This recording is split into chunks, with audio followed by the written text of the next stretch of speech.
जय हिंद दोस्तों, कैसे हो आप सभी। उम्मीद करता हूं दोस्तों आप सभी बहुत ही बढ़िया होगी। दोस्तों आज की वीडियो में बात करने वाले हैं ड्रीम 11 में आप कैप्टन और वाइस कैप्टन कैसे सिलेक्ट कर सकते हो। क्योंकि दोस्तों आप सभी को पता होगा 11 एक टीम से 11 दूसरी टीम से हमको टोटल 22 प्लेयर्स मिलते हैं। उसमें से कैप्टन और वाइस कैप्टन हमको सिलेक्ट करने पड़ता है, ठीक है।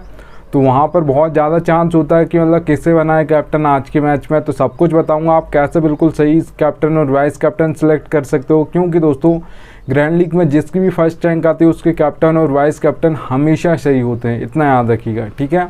तो यहाँ पर दोस्तों आपका कन्फ्यूज़न बिल्कुल भी ख़त्म हो जाएगा। इस वीडियो को अंत तक देखते रहिएगा।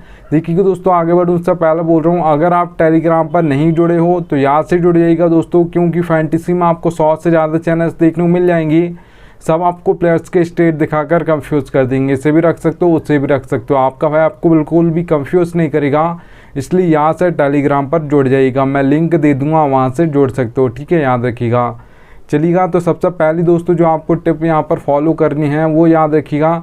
जिस भी मैच में आप दोस्तों टीम बना रहे हो उस मैच की आपको फुल नॉलेज होनी चाहिए। अगर आपको नॉलेज नहीं हो उस मैच की, आपने देखा कि अगला मैच है उसमें मैं टीम बना लेता हूँ, फिर आप तुक्का मारोगे और तुक्का ज़्यादातर आपका नहीं लगेगा कैप्टन और वाइस कैप्टन सेलेक्ट करने में, ठीक है, याद रखिएगा। अगर आप बिल्कुल सही कैप्टन और वाइस कैप्टन सेलेक्ट करना चाहते हो तो याद रखिएगा आपको उस मैच की नॉलेज होनी चाहिए, ठीक है। अब मैच नॉलेज में दोस्तों आप क्या देख सकते हो, प्लेयर्स का फॉर्म देख सकते हो, पिच रिपोर्ट देख सकते हो, बैटिंग ऑर्डर देख सकते हो, कौन सा बॉलर कहाँ पर बॉलिंग करता है ये देख सकते हो, हेड टू हेड बैटल्स देख सकते हो। इतनी सारी चीज़ें देखने के बाद उसका बाद अगर आप टीम बनाओगे तो फिर आप एक बहुत ही अच्छी टीम बना सकते हो, ठीक है, याद रखिएगा। तो चलिएगा दोस्तों सेकंड टिप की ओर बढ़ूँ उससे पहले बोल रहा हूँ, अगर दोस्तों सबसे बेस्ट एप्लीकेशन जानना चाहते हो फैंटेसी की तो याद रखिएगा विजन 11 सबसे बेस्ट एप्लीकेशन है। यहाँ पर दोस्तों अगर आप खेलोगे तो फ़ायदा क्या होगा वो बता देता हूँ। देखिएगा दोस्तों मैंने लिख कर रखा है 550 का प्रॉफिट। अब ये होगा कैसा, देखिएगा दोस्तों ड्रीम 11 पे हेड टू हेड कॉन्टेस्ट देखने को मिलेगा 5,750 रुपये में। प्राइस पुल कितना 10,000 है। वही कॉन्टेस्ट आपको विजन 11 पर मिलेगा 5,199 रुपये। प्राइस पुल कितना 10,000 है। तो प्राइस पुल दोनों का सेम है, पर विजन 11 550 रुपये कम लेती है, ड्रीम 11 550 रुपये ज़्यादा लेती है, ठीक है, याद रखिएगा। तो यहाँ पर मतलब ज़रूरी नहीं आपको बड़े बड़े ही कॉन्टेस्ट खेलने, 5,000 10,000 ऐसे ज़रूरी नहीं। आप 100 रुपये का खेलते हो, 200 रुपये का खेलते हो, 300 रुपये का खेलते हो, यहाँ पर खेलिएगा आपकी कुछ ना कुछ बचत हो जाएगी, ठीक है, याद रखिएगा। तो चलिएगा दोस्तों सेकंड की ओर बढ़ता हूँ। तो यहाँ पर आप दोस्तों देख पा रहे हो बैटिंग ऑर्डर। बैटिंग ऑर्डर दोस्तों आपको पता होना चाहिए सभी प्लेयर्स का। और याद रखिएगा दोस्तों फैंटेसी में कोई भी आपको एक प्लेयर का बैटिंग ऑर्डर नहीं बताता है, और आपका भाई आपको बैटिंग ऑर्डर भी बताता है। और ये तो बिल्कुल भी फैंटेसी में कोई भी नहीं बताता कौन सा बॉलर कहाँ पर कौन बॉलिंग करेगा, कौन सा बॉलर मतलब पावर प्ले में बॉलिंग करेगा, कौन सा बॉलर मिडिल ओवर्स में करेगा, कौन सा बॉलर डेथ ओवर्स में ओवर्स करने वाला है, ठीक है। तो यहाँ पर आपका भाई आपको यहाँ पर हर किसी का बॉलर, जितने भी बॉलर्स होंगे उस टीम में एक एक प्लेयर का बताऊंगा कौन कहाँ पर बैटिंग करने आएगा, कौन कहाँ पर बॉलिंग करेगा, मिडिल ओवर्स में, पावर प्ले में या डेथ ओवर्स में, ठीक है। तो देखिएगा दोस्तों कैसे समझाऊंगा। यहाँ पर आपको दोस्तों 4 सेक्शन देखने को मिलते हैं, wicket keeper, batsman, allrounder, bowler, ठीक है। अब एग्जाम्पल के लिए रोहित शर्मा के सामने 2 नंबर लिखा है, विराट कोहली के सामने 3 नंबर लिखा है, हार्दिक पांड्या के सामने 5 नंबर लिखा है। ऐसे आपको नंबर से बैटिंग ऑर्डर बताऊँगा और कौन कहाँ पर बॉलिंग करेगा वो कैसे समझाऊंगा। तो यहाँ पर आप देख पाओगे O/M लिखा है हार्दिक पांड्या के सामने।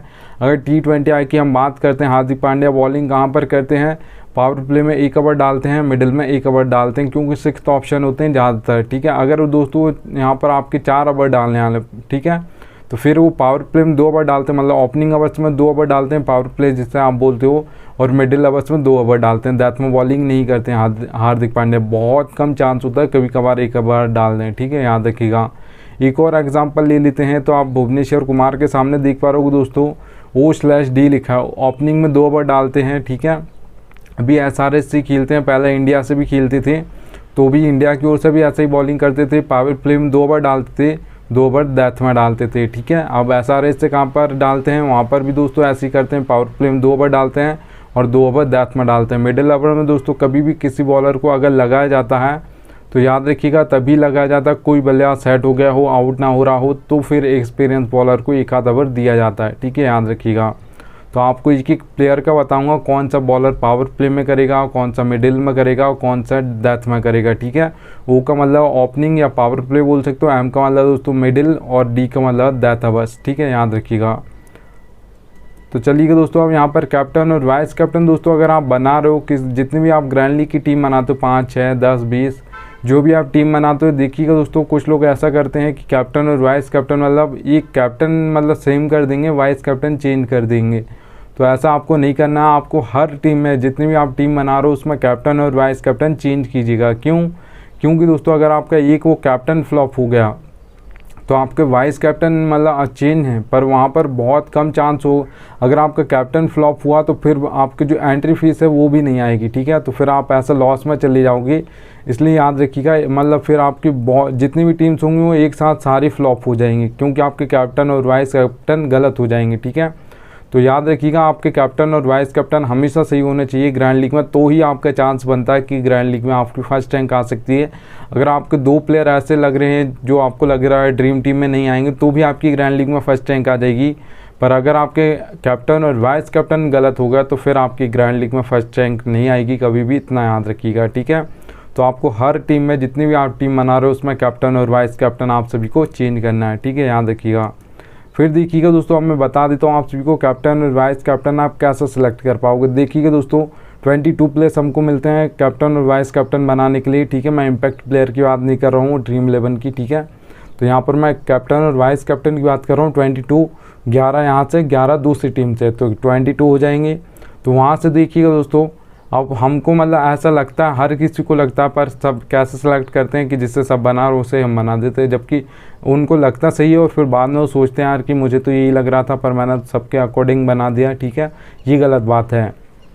तो आपका दोस्तों याद रखिएगा, 2 नाम मैं आप सभी से पूछूंगा, कैप्टन और वाइस कैप्टन आज कौन बन सकते हैं।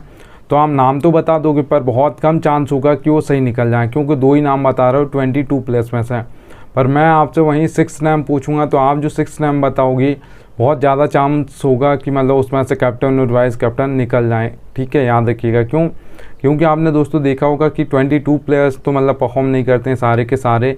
उसमें से आप मान सकते हो 10 प्लेयर ऐसे परफॉर्म करते हैं पूरे मैच में, तो उसमें से आपको 6 प्लेयर अलग निकाल लेने जो आपको लग रहा है आज के मैच में इनका फॉर्म अच्छा चल रहा है। ऐसी पिच रिपोर्ट देखने के बाद फिर आप एक टीम बनाइएगा, फिर आप अच्छी बना सकते हो। तो देखिएगा 6 प्लेयर आपको जो आज के मैच में लग रहे हैं कैप्टन और वाइस कैप्टन बन सकते हैं, उनको अलग निकाल लीजिएगा, ठीक है। फिर वहाँ पर देखिएगा दोस्तों 1, 2, 3 इन नंबर्स का कोई बैटिंग ऑर्डर का बैट्समैन है तो उसे आप बना सकते हो। अगर उसका अच्छा फॉर्म चल रहा है तो उसे बना दीजिएगा, क्योंकि 1, 2, 3 जो बैटिंग करने आते हैं उनका बहुत ज़्यादा बॉल्स होती हैं, T20 हो या आपका ODI फॉर्मेट हो। अगर वो सेट हो गए तो एंड तक खेलेंगे और बहुत ज़्यादा फैंटेसी आपको पॉइंट देकर जाएंगे, तो फिर बहुत कम चांस होता है कि उनसे कोई आगे निकल जाए, ठीक है, याद रखिएगा। अगर आप दोस्तों किसी ऑलराउंडर को बनाने का सोच रहे हो या जो 6 प्लेयर निकालें उसमें कोई ऑलराउंडर है, तो याद रखिएगा दोस्तों यहाँ पर 5 या 6 नंबर पर उसकी बैटिंग आ जानी चाहिए। उससे नीचे बैटिंग ऑर्डर उस ऑलराउंडर का नहीं होना चाहिए। जैसा आप सभी को पता होगा इंडिया की ओर से दोस्तों जो रविंद्र जडेजा हैं वो ज़्यादातर 7 नंबर पर आते हैं, ठीक है। तो ऐसा नहीं होना चाहिए कि मतलब बहुत नीचे बैटिंग ऑर्डर हो। यहाँ पर आपको 5 से 6 नंबर बैटिंग ऑर्डर होना ही चाहिए, मतलब इतने पर आ ही जाना चाहिए बैटिंग करने। और उस दिन 4 ओवर भी डालने वाला हो अगर T20 मैच है तो, ठीक है। ऐसा नहीं कि एक आध ओवर डालेगा भी या नहीं डालेगा, हमको ये भी नहीं पता। तो फिर आप उससे कैप्टन और वाइस कैप्टन मत कीजिएगा, क्योंकि वो आपको बैटिंग से अगर पॉइंट भी दे देगा तो आपको बॉलिंग से कुछ भी पॉइंट नहीं देगा, तो फिर आपको बहुत कम चांस होगा कि उससे आगे कोई ना निकल सके, ठीक है, याद रखिएगा। क्योंकि आपको जो बैटिंग ऑर्डर मतलब 5 या 6 नंबर बहुत नीचे होता है, ऊपर का कोई बल्ला सेट हो जाएगा तो वो अच्छा खासा पॉइंट देकर चला जाएगा, इसलिए याद रखिएगा, ठीक है। तो यहाँ पर 4 ओवर भी डालने वाला हो उस दिन, तो उसे आप कैप्टन और वाइस कैप्टन कर सकते हो किसी ऑलराउंडर को। अगर आप दोस्तों किसी बॉलर को कैप्टन और वाइस कैप्टन बनाने का सोच रहे हो या 6 प्लेयर जो आपने अलग से निकाले हैं वो आपको लग रहा है कि कोई उसमें बॉलर है, तो याद रखिएगा डेथ में 2 ओवर करता हो और पावर प्ले में 2 ओवर करता हो, जो आपका फॉर्म थोड़ा अच्छा चलना चाहिए, ठीक है, याद रखिएगा। अगर अच्छा फॉर्म चल रहा है और पावर प्ले में 2 ओवर डालता हो, 2 ओवर डेथ में डालता है अगर T20 में, तो आप उससे कैप्टन और वाइस कैप्टन कर सकते हो, बहुत ही बेस्ट चॉइस रहेगा। अगर आप दोस्तों यहाँ पर बात करते हो ODI मैचेस की, तो वहाँ पर अगर बॉलिंग कर रहा है तो फिर ज़्यादातर आपने देखा होगा 3 से 4 ओवर तो पक्का डेथ में डालते हैं कोई भी बॉलर जो डेथ में बॉलिंग करता है, ठीक है, ODI मैचेस में। तो याद रखिएगा डेथ में मतलब अगर T20 है तो 2 ओवर पक्का डाल दो, क्योंकि एक ओवर में 2-2 3-3 विकेट गिर जाते हैं, क्योंकि वहाँ पर आपको हर बॉल पर बल्ला घुमाना होता है। अगर आप एक भी बॉल वहाँ पर डॉट खेलते हो तो आप अपनी टीम के लिए प्रेशर क्रिएट करते हो कि एक बॉल वेस्ट हो गई, ठीक है, याद रखिएगा। तो चलिएगा दोस्तों, अब यहाँ पर हम बात कर लेते हैं 5th नंबर की टिप। देखिएगा दोस्तों, जो मैंने आपको 4 टिप्स बताई ये तभी काम करेंगी जब आपका लक चलेगा।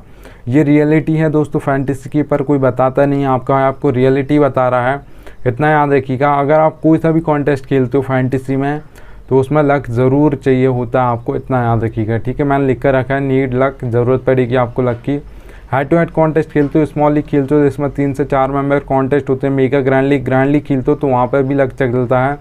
अब देखिए कि परसेंटेज लिखा है दोस्तों मैंने यहाँ पर, ठीक है। हेड टू हेड कॉन्टेस्ट खेलते हो 10% आपका लक चलता है, 90% आपकी नॉलेज चलती है, क्योंकि वहाँ पर 2 ही मेंबर होंगे, या तो मैं जीतूंगा या आप जीतोगे, ठीक है।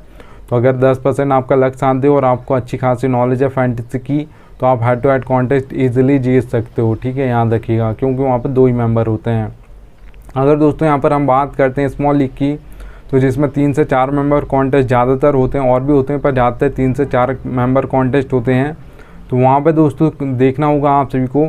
अब देखिएगा परसेंटेज बढ़ जाएगा, लक परसेंटेज आपका 20% हो गया, क्योंकि 3 से 4 मेंबर हो गए तो लक परसेंटेज यहाँ पर 20% हो जाएगा और 80% आपकी नॉलेज हो जाएगी, ठीक है, याद रखिएगा, क्योंकि 1 से 2 मेंबर बढ़ रहे हैं, इसलिए यहाँ पर 20% लक और 80% आपकी नॉलेज चलेगी स्मॉल लीग कॉन्टेस्ट में। अगर दोस्तों यहाँ पर मैं grand league, mega grand league की बात करता हूँ तो 50-50 होता है, ऐसा 100% लक नहीं होता है। 50% आपको अपना बेस्ट देना है, जिस दिन 50% अपना लक देगा उसी दिन आपकी ग्रैंड लीग में फर्स्ट रैंक आएगी, नहीं तो नहीं आएगी। और एक चीज़ याद रखिएगा, अगर आप ये सोचते हो कि 100% लक होता है तो एक चीज़ याद रखिएगा दोस्तों, सिंपल सी बात है, आपने देखा होगा ज़्यादातर जो टीम फर्स्ट आती है 1, 2, 3, 4, 5, 6 नंबर की ही टीम ज़्यादातर फर्स्ट आती हैं, क्योंकि वो सोच समझ कर टीम बनाते हैं, ठीक है, याद रखिएगा। और आपने बहुत कम ऐसे मैचेस देखे होंगे जहाँ पर 15, 16, 17, 18, 19, 20 नंबर की टीम ग्रैंड लीग में फर्स्ट आ जाए या मेगा ग्रैंड लीग में फर्स्ट आ जाए, ठीक है।